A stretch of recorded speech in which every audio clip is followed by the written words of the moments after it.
ஆண்டவராகிய இயேசு மலை பிரசங்கத்தை முடித்த பின்பு மலையிலிருந்து இறங்கி வரும் பொழுது ஒரு குஷ்டரோகி சென்று அவரை பார்க்கிறான். அந்த நாட்களில் குஷ்டரோகிகள் வழியாக செல்லும் பொழுது மற்ற யாரும் பக்கத்திலே வரமாட்டார்கள். இவள் தங்களுடைய தாடியை மூடிக்கொண்டு செல்ல வேண்டும். தான் அன்கிளீன், அசுத்தமானவன் சொல்லிக்கொண்டே செல்ல வேண்டும். யாரும் பக்கத்திலே போக மாட்டார்கள். அவ்விதமான ஒரு குஷ்டரோகி ஆண்டவராகிய இயேசுவிடத்திலே வந்து சொல்லுகிறான், பணிந்து கொண்டு, ஆண்டவரே, உமக்கு சித்தமானால் என்னை சுத்தமாக்குமால் ஆகும் என்றான். ஆண்டவர் கையை நீட்டி அவனை தொட்டு, எனக்கு சித்தமுண்டு, சுத்தமாக என்றார். அவன் சுத்தமானான். இந்த குஷ்டரோகி ஏறெடுத்த ஜெபமானது தேவனுடைய சித்தத்துக்குள்ளாக ஏறெடுத்த ஜெபம். பல முறைகளிலே பல ஜனங்கள் ஜெபிக்கிறார்கள், ஜெபத்தை ஏறெடுக்கிறார்கள். தேவனுடைய சித்தத்துக்குள்ளாக ஜெபிக்கும்படி வாஞ்சிப்பது கிடையாது. இந்த குஷ்டரோகி பொறுத்த அளவிலே அவன் ஒரு குஷ்டரோகியாக சமுதாயத்தால் ஒதுக்கப்பட்ட மனிதனாக இருந்தால் கூட இயேசுவின் வார்த்தைகளை கேட்டான். மலை பிரசங்கத்தில் இயேசுவின் வார்த்தைகளை கேட்டான். இயேசு யார் என்று தெரியும்.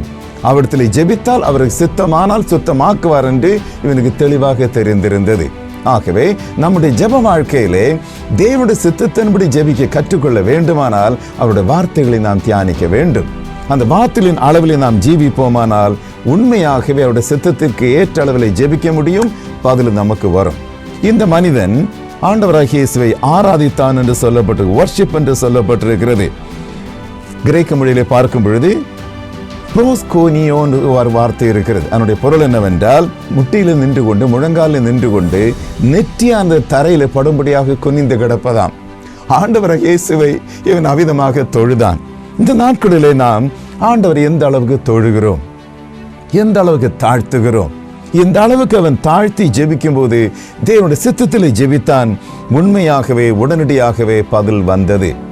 தேவனுடைய சித்தத்துக்கு புறம்பாக ஜெபிக்கும் பொழுது வரக்கூடிய பதில் தேவனிடமிருந்து வரக்கூடிய பதில் அல்ல. 1 யோவான் 5:14 சொல்லப்பட்டிருக்கிறது, நாம் எதையாகிலும் அவருடைய சித்தத்தின்படி கேட்டால் அவர் நமக்கு செவி கொடுக்கிறார் என்பதே அவரை பற்றி கொண்டிருக்கக்கூடிய தைரியம் என்று சொல்லப்பட்டிருக்கிறது. ஆகவே தேவனுடைய சித்தத்திலே ஜெபிக்க வேண்டும்.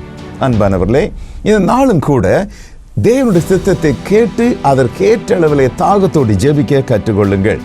தேவனுடைய வார்த்தையை வாசிக்க வாசிக்க ஆவிக்கிற கண்கள் திறக்கப்பட்டு நம்முடைய வாழ்க்கையில என்ன தேவனுடைய சித்தம் என்று அறியும்படியாக தேவனுடைய வார்த்தை நம்மை வழி நடத்த முடியும்.